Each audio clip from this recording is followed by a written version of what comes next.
need for participation by the people who are heading these communities, by individuals who are affected by the policies and decisions that are made on their behalf. So, and go a step further and facilitate that participation. Kids are even more motivated. When I was there, we had books, we had a library, we had school trips, we had a science lab. All that is gone. So it's really a big problem, and looking at it again now from because I work for an institution, the United Nations, I don't think we should be saying get out of the way. We need everybody to participate in this, but we need these institutions to understand that unless they can involve the individual at the community level, then these development initiatives are not owned. Is to show the power of education and empowering people through that. And what we need is partnership. We don't need sort of, just one group to lead the way, but a true partnership and true hearing of people's voices, and particularly the community. I've worked most of my life in conflict situations, and it's the need for partnership is even more true there than I think other places. We heard earlier there are more than 72 million children out of school around the world who need to be supported because you have teachers who have been, who first of all have been targeted. You have schools that have been targeted. You have schools that have been disrupted. And if you have access, there's almost no quality learning. You may have kids in school, but what are they learning? And how are they learning? How are the teachers teaching them? So there are huge obstacles. But I think one of the important things for us to keep in mind is that even though there are these enormous obstacles, crises like what happened in Kenya around the election violence they also offer an opportunity for transfer of opportunity when there is a crisis, where we can work to build back better education systems for a more equitable society. And that's an important thing. Thank you. I'm with the Clinton Global Initiative, which is an interesting platform because it's essentially a marketplace of ideas. And President Clinton launched this 5 years ago. Global education is one of the main focus areas. We have 4 global challenge areas, one of which is education. And what is really important is that President Clinton wants, and the purpose of this convening is to bring together governments, philanthropists, NGOs, private individuals, to basically catalyze action and create projects and new partnerships to address issues such as education. And some of the most effective projects that we've seen come out of CGI are partnerships between the multilateral organizations, governments, and NGOs. So the key is, as Alison was saying, are the partnerships. One of the areas that we're able to play a real role in the sense of being a thought leader is being able to provide a platform to explore some of these ideas. As you said, crises can be an opportunity for transformation, and Haiti's a perfect example, a very recent current affairs example of we could basically start from scratch with the education system, and President Clinton, as his role as a U.S. envoy, is really looking to see how we can, working with all different partners that are involved, how we can move forward an agenda around developing not only quality of education but access to education, which is something that came up quite a bit in your film. It's not only the access, but it's the quality of what these young people receive. I'm just going to give one example of Kenya. One of our commitments last year was between Intel, USAID, and the Kenyan Ministry of Education. And they came together to provide technological advances in rural communities around computer laptops, computer labs, training of the teachers for the children. And it's only been a year-long process in terms of... Because enrollment is like, all of you guys could be enrolled here to come and watch this film, but how do we make sure that we sort of understand what your take is on the film? What has happened in Kenya is that enrollment has soared, but that has created tremendous challenges, and that's why the communities are actually stepping in now. because you have a situation in which the teachers are like, the teachers who taught me when, because I've been talking to them, when I was there and there was a library that we could all sort of go in turns and use. There was one radio, we have this radio broadcasts which are very, very important, and we had one transistor radio where, you know, children listen to lessons and all that stuff. That has been totally overwhelmed. And in a classroom, when I was in school, we had 25 to 30 students in a class. And now you have 85 or 100 in some schools. And then the teachers, because some of the funds that used to be applied towards the school fees and all that sort of found their way to the teachers as bonuses and all that, they're not coming anymore. Teachers are seeking out. Right? So it becomes a huge challenge to the extent, and obviously the level of learning goes down. The other day, there was some very astounding research done by an organization in Kenya, and they were sampling students, and we have what we call the 844 system. It starts with primary 8 years, secondary 4 years, and university 4 years. And they sampled a number of students in standard 7, which is like next to sitting the KCPE, which you saw in the film. And very many of them could not solve an arithmetic sum meant for a standard 2 pupil. So you can see where we're headed. So, and I do agree with you that we need to combine forces. These things cannot be done sort of consecutively. They should be done concurrently. We should be looking at the issue of access, but at the same time looking at the issue of quality. And it's going to come and self-congratulate them. They say enrollment has soared. It's true, but what has that done? So we need to be asking the difficult questions. You know, what is the quality? What are you doing about that?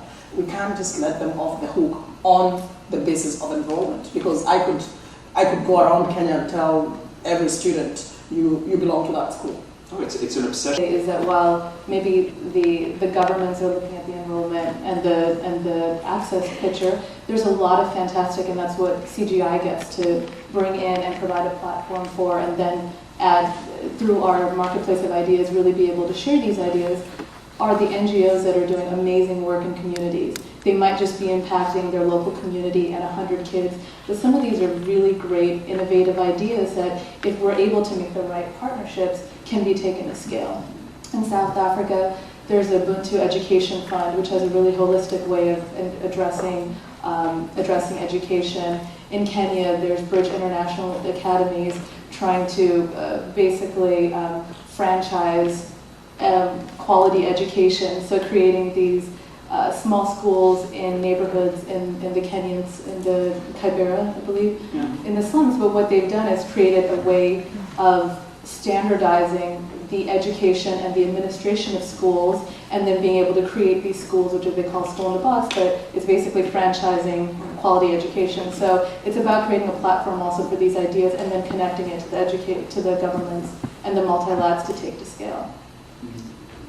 Very small organization, started in a very small village, and you know, our budget was like $5,000 to $8,000 a year, which we basically contributed from our unit salaries and all that. And then we go to Sundance Film Festival, and there's this, you know, we had to hold an emergency board meeting. Yeah, basically, you know, my coordinator in Kenya, who had never received more than $2,000 in the bank, called me, just sent me a text and said, call me, there's an emergency.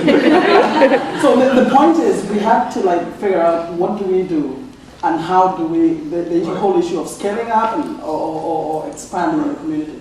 And we, I'm glad to hear you talk about the Ubuntu, because we've been very much in touch with them and seen their model of just focusing on one village, one community. And the community, right. And they've had tremendous success. We looked at all these options, and what we have decided to do is we want to maintain the focus on our village, because we want to ensure that this is the community that produced us, and this is the community we understand best. all our research comes from this community. So we understand it intensely, and we want the community to feel some ownership. However, Kenya, as you saw, has other challenges, and the ethnic question is a very important one. So we don't want to be seen as this organization that's sort of trying to promote the rights of Kikuyus or something like that. So we have decided that because we have received quite sizable funding now, we are going to have a national project where we are taking the best students from around the country. But we are going to stay rooted in our village, and we want, like all the research and all the data and everything to emanate from there, because that is what really informs where we're headed. But we have decided that we want to expand the reach so that we want to admit 150 children next year, and out of those we want at least 100 to come from nationwide. We also, in terms of replication, one of the big projects that we have, which is very exciting for us, since we started this and since it gained a lot of prominence through this film, we have had a lot of people in Kenya. We showed this film in Kenya in April, and a lot of people wrote to us, Kenyans, saying, we want to do this in our villages. And we said, this is perfect. This was my whole imagination when I was setting this. I don't want people to give money to the Hildeback Education Fund. I want all my lawyer friends, and all my other classmates who have been successful as a result of education to go back to their villages. And one of the things we are doing now is we are doing how-to manual on how to set up an organization, how to set up a small board. As you say, management is very important so that the community sees that it's in control. And this is actually the most exciting part of it, because we are not trying to reproduce ourselves. We're trying to say, go and do it out there. And if this is done all over the place, and now the movie directors of small art are even talking about a global small art movement, which we can't even control. What we have seen is that we've actually been creating an alternative engine of development, because communities will be taking charge of their own destinies. We still want the governments to stay very actively involved and definitely to facilitate the work that these communities are doing. But we want to show the communities, as an individual, you can create change. Definitely the change that we make, and it's forcing our governments to listen. And I think that the more the film is shown, the more emergency phone calls you're going to get. Before I continue with the panel, I do want to prepare you that we'll turn to you for some questions in a few minutes. And I think there's some microphones set up on the side.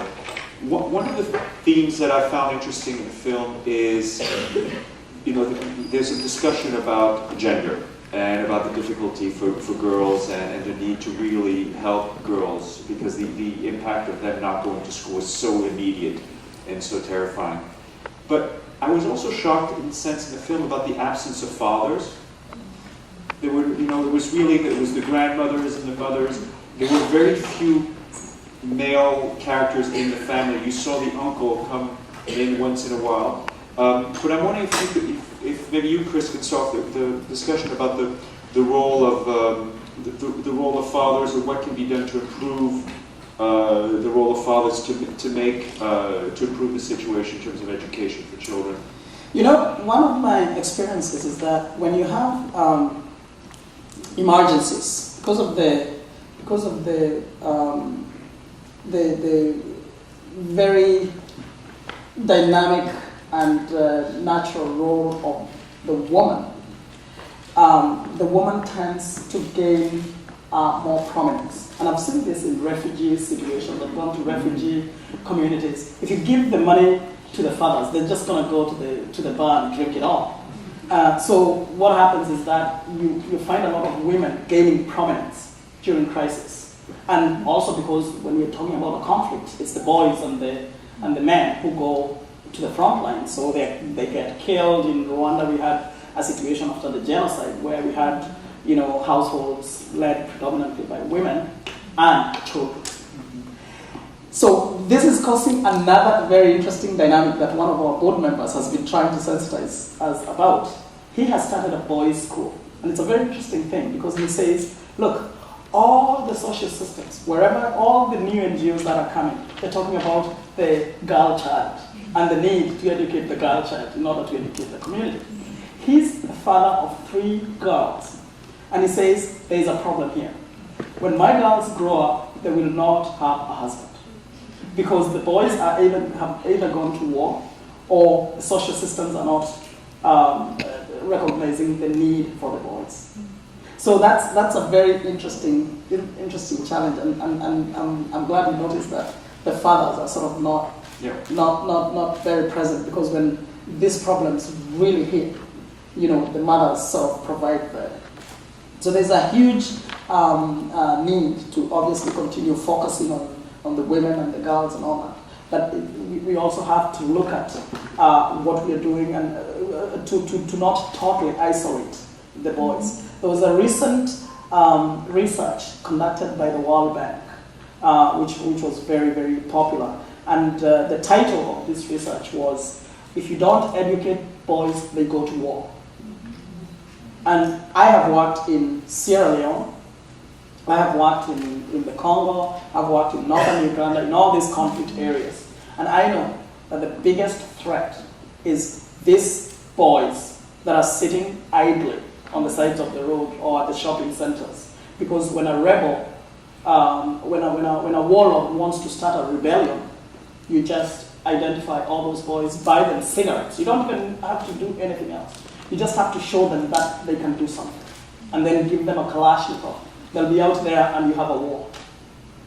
And you'll go out into the provinces and you'll make yourself a big warlord, and they'll bring you to the table to negotiate peace. So we need to look at that. We look at, there have been some big wars, like in Uganda. The whole rebellion, it was an army of small boys, uneducated boys. We need to look at that issue. Is that something? Meeting the financial needs of the family, and so I was just wondering how those needs can be weighed with the wish for universal education. I will like Chris. We'll give you. Go ahead, Chris. Well, basically, as I said at the beginning, we have this sort of small act kind of campaign. I think you should start thinking about some one little thing that you can do about maybe the education system, about your community. I can't think of any community that doesn't need some uplifting. And especially if you have any contact with communities in the developing world, and if you have any way of contacting, people who are dealing with these issues, I think that would be a tremendous way to sort of feel that you're doing something.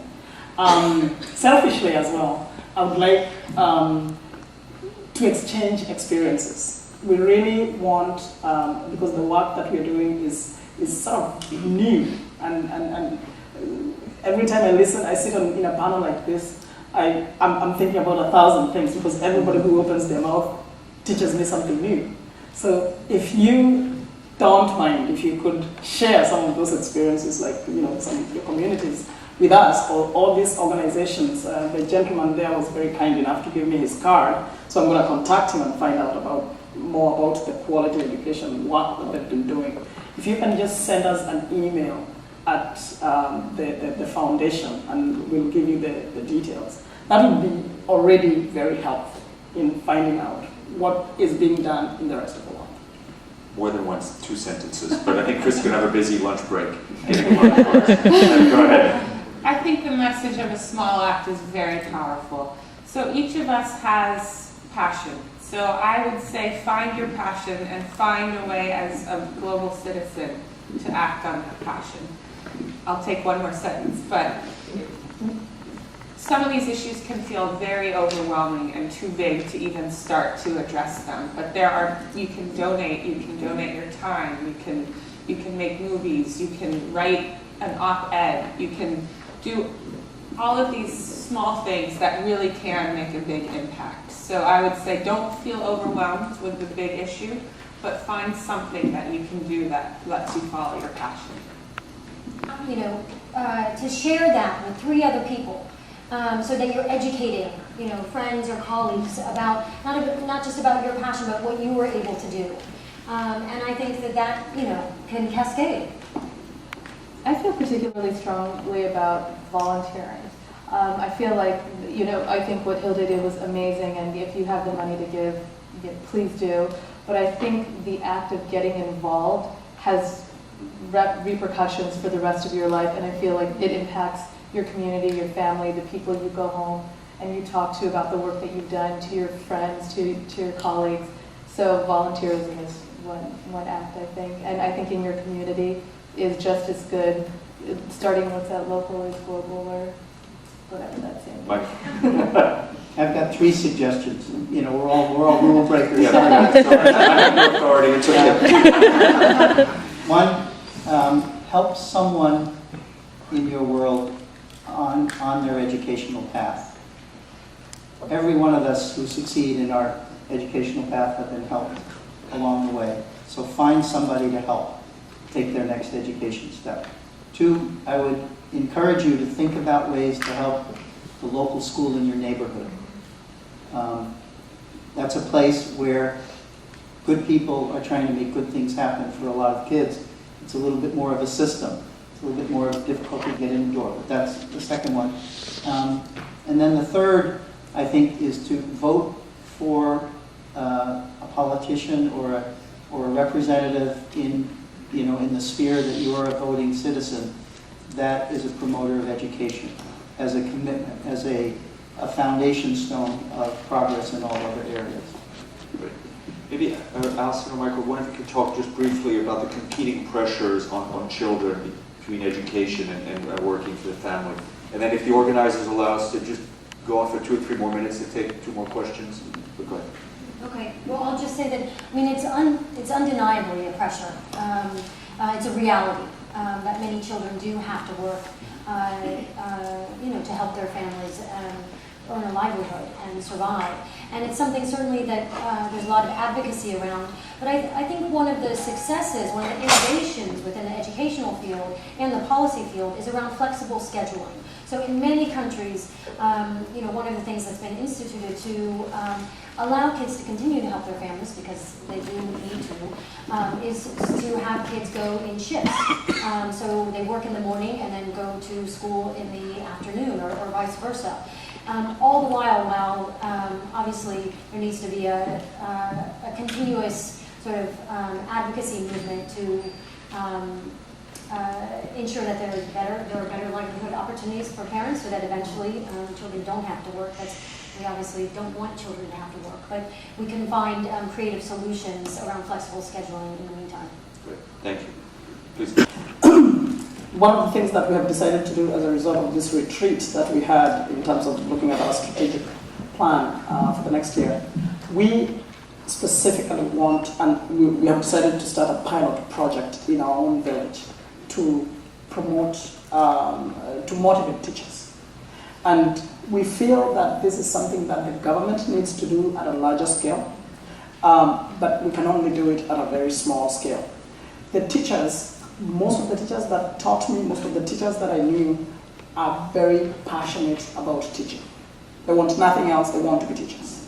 But the system that they serve totally disregards their needs, totally discriminates them when it comes to like promotions, when it comes to incentives. And so it's not that they're migrating to the private schools because they don't like teaching. In fact, they are, because they precisely want to find a space where they can teach. I was talking to one of the private, the owners of the private schools in Kenya, who was very excited about having poached a very important science teacher.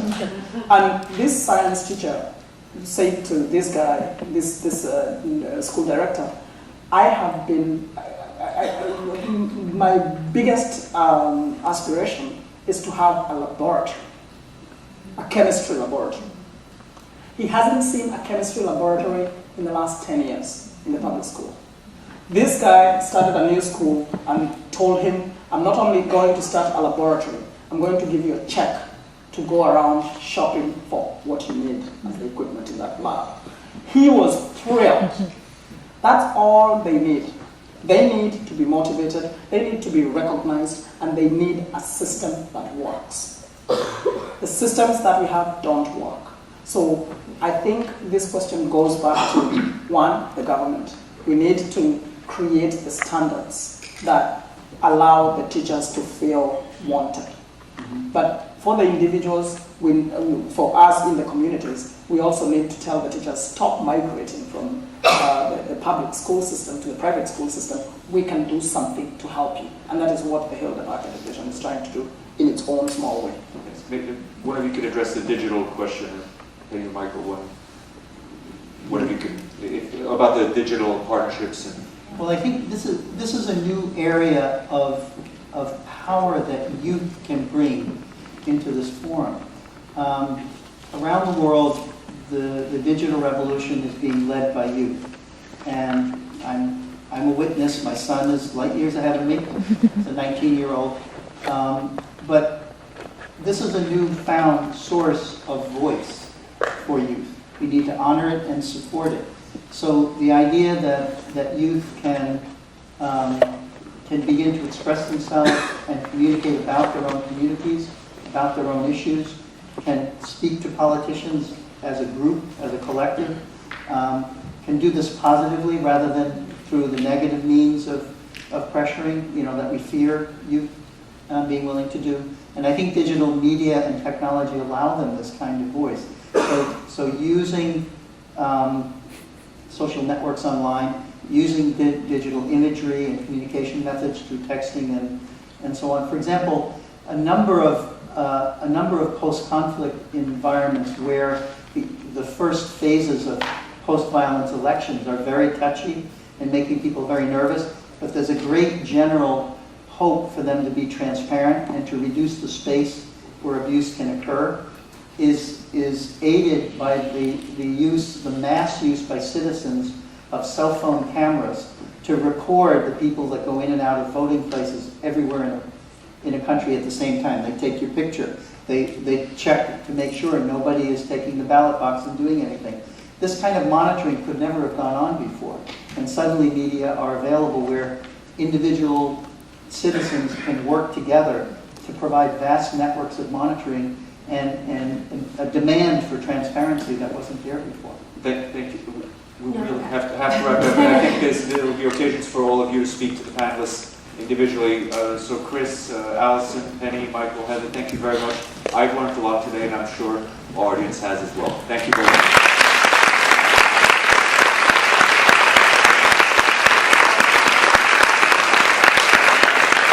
I want to thank the panel and just make an announcement. If you do want to talk to any of the panelists, if you could